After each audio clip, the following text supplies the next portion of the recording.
Hello, my name is Molly Hildebrandt, and I wanted to share another perspective on leadership today. Are you motivating your team members through their uniqueness? We've been exploring the aspects that make up a person's uniqueness so that as a leader, you can help your teams gain energy and focus that energy on a purpose that will help them achieve healthy happiness. We're going through each of the 7 intangible drivers so that you can determine what your uniqueness is, as well as your team. If you're interested in discovering your intangible driver, click the link in the post and take the free test. Today, we're looking at the intangible driver or ID of compassion. Those whose uniqueness is compassion want others to not feel bad while growing. They're focused on the past, and the method of communicating they prefer is by doing something rather than by talking. They want to bear your pain while you go through a tough situation. They're not settled or motivated until they bear your pain. They will feel motivated when they feel what you feel.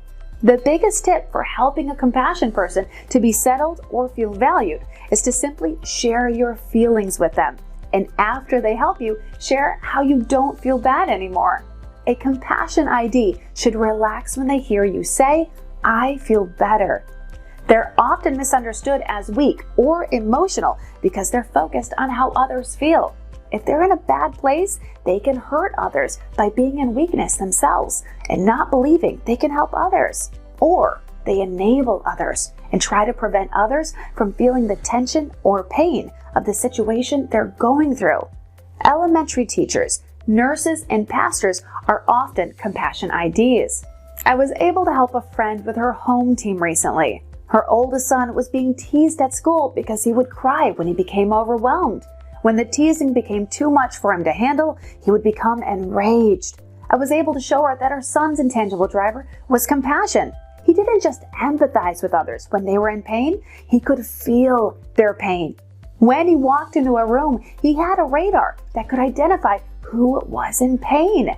I showed her that compassion was the strongest of all the IDs because they were created to carry that pain while the other person grows through a tough situation.